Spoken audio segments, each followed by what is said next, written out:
نماز کی عادت ڈالو۔ ایک نماز ہے جو ہم پڑھتے ہیں، وہ نماز نہیں کہہ رہا ہوں۔ فَإِذَا فَرَغْتَ فَانْصَبْ، نصب گڑ جانا، جیسے یہ بوتل ہے نا، یہ یہاں آ کے گڑی تو نہیں لیکن ایسے کھڑی ہے، تو اللہ کہہ رہا ہے فَانْصَبْ، ایسے جیسے لکڑی کو ٹھوکا جاتا ہے نا زمین میں، اور کچھ اس کا حصہ اندر چلا جاتا ہے اور اوپر والا ایسے ہو جاتا ہے، تو نماز کے لیے ایسے کھڑے ہو، ایسے۔ عبداللہ بن زبیر پر حجاج حملے کر رہا تھا اور وہ حرم میں نماز پڑھتے، کوئی پتھر یہاں سے گزرتا، کوئی یہاں سے گزرتا، کوئی یہاں سے گزرتا، اور ان کے جسم میں ایسے بھی نہیں ہوتا تھا، ایسے، اتنے اطمینان سے نماز۔ وَإِلَىٰ رَبِّكَ، بولو، فرغب، رغبت کی نماز، نماز میں دل لگے، نماز میں کھڑے ہو جاؤ، نماز میں کا انتظار کرو، نماز کو اپنے مسائل کے حل ہونے کا ذریعہ بناؤ، نماز میں دعائیں مانگنا سیکھو۔ ہم دعا نہیں مانگتے، دعائیں مانگنا سیکھو، یہ بہت بڑا سبب ہے۔ اسباب ظاہریہ اختیار کرو اور نماز کو سب سے بڑا سبب بناؤ۔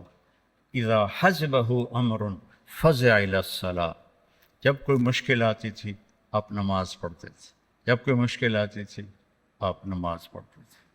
3 دن گزر گئے، کھانے کو کچھ نہیں ملا، تو حضرت عائشہ سے کہنے لگے چلو آج میں اللہ سے جا کے بات کرتا ہوں۔ مسجد میں گیا، نفل شروع کر دی، ایک ستون کے پیچھے 2 نفل پڑھتے، پھر سلام پھیر کے دوسرا ستون، اللہ اکبر، پھر سلام پھیرا تیسرا ستون، اللہ اکبر، پڑھے جا رہے ہیں۔ اتنے میں حضرت عثمان آئے، اماں جان اللہ کے نبی کہاں ہیں؟ ان کا 3 دن سے فاقہ تھا، اللہ سے مانگنے گئے، تو وہ زارو قطار رونے لگے، مجھے کیوں نہ کہا، عبد الرحمن بن عوف کو کیوں نہ کہا، ثابت بن قیس کو کیوں نہ کہا، یہ سارے مالدار تھے۔ بھاگے بھاگے گھر گئے، پورا اونٹ بھر کے راشن کا لے کر آئے، اور آ کر وہاں اللہ کے نبی کے گھر اتارا، اور پھر بھاگے بھاگے گئے، اور گھر میں جو سالن تیار ہو گیا تھا وہ اٹھا کے لائے، اور روٹیاں اٹھا کے لائے، اور آ کر دیا کہ پکانے میں دیر لگے گی۔ جب اللہ کے نبی واپس آئے، پوچھا عائشہ کچھ ہوا؟ کہ یہ دیکھیں اللہ تعالیٰ نے سب کچھ کر دیا ہے۔ کہ یہ کون لایا ہے؟ کہ یہ عثمان لایا ہے۔ تو آپ نے ایسے ہاتھ اٹھائے، اے اللہ میں عثمان سے راضی ہوں، تو بھی اس سے راضی ہو جا۔ اے اللہ میں عثمان سے راضی ہوں، تو بھی اس سے راضی ہو جا۔ اے اللہ میں عثمان سے راضی ہوں، تو بھی اس سے راضی ہو جا۔ تو نماز کو اپنا وظیفہ بناؤ۔ یہ آج کل کے یہ سوشل میڈیا اور بہت سے ایسے نادان لوگ، یہ وظیفہ پڑھو، یہ وظیفے پڑھو، یہ پڑھو، یہ پڑھو، یہ سب فضولیات ہیں۔ سب سے بڑا وظیفہ نماز ہے اور دعا ہے۔ سب سے بڑا وظیفہ نماز ہے اور دعا ہے، باقی سب ڈھکوسلے ہیں۔ میرے اوپر جادو ہو گیا ہے، میرے اوپر اثر ہے، میرے اوپر جنات ہیں، یہ سب عاملوں کی جیب گرم کرنے کے اسباب ہیں۔ یہ کچھ بھی نہیں ہے، سب بک بک ہے، سب بک بک ہے۔ کبھی اس چکر میں نہ پڑنا کہ میرے اوپر جادو کر دیا گیا ہے، میری بندش کر دی گئی ہے، اولاد کی بندش ہو گئی ہے، کاروبار کی بندش ہو گئی ہے۔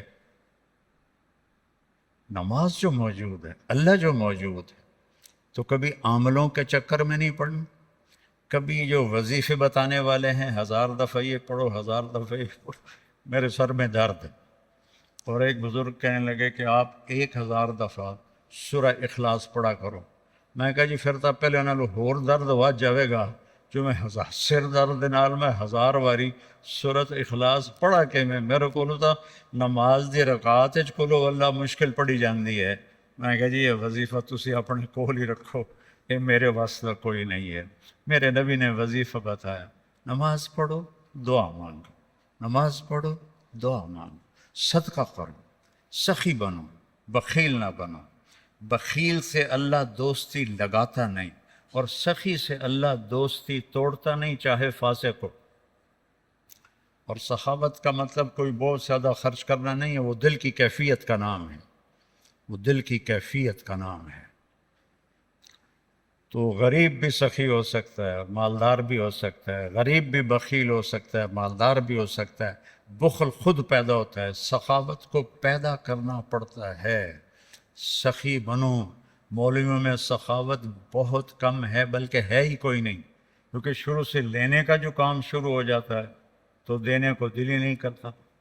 تو دینا سیکھو تاکہ اللہ تمہیں دے، کھلانا سیکھو اللہ تمہیں کھلائے، پلانا سیکھو اللہ تمہیں پلائے۔ پھر سب سے بڑی سخاوت ہے، جس پہ ناراضگی ہے معاف کر دو۔ سب سے بڑی تواضع ہے، جس پہ زیادتی کی ہے اس سے جا کے معافی مانگ لو۔ معافی مانگنا اس سے بڑی تواضع کوئی نہیں، معاف کر دینا اس سے بڑی سخاوت کوئی نہیں ہے۔ اور اللہ کو سخی سے پیار ہے، وہ فاسقی کیوں نہ ہو۔ سامری نے بچھڑے کی پوجا کروائی، اللہ نے کہا ان سب کو قتل کرو، وہ قتل ہو گئے۔ سامری نے پکڑا ہوا آ گیا، اللہ نے کہا موسیٰ سامری کو چھوڑ دے۔ کہ یا اللہ، وہ بدبخت تو سب کو بچھڑے کی پوجا پہ لگانے والا۔ اللہ نے کہا سخی ہے، سخی کو قتل کرنا مجھے اچھا نہیں لگتا، آپ ہی مر جائے گا۔ وہ بخار میں مر گیا۔ تو سخاوت ایسی چیز ہے جو کفر و نفاق میں بھی کام دے جاتی ہے۔ بیٹا سخی بنو۔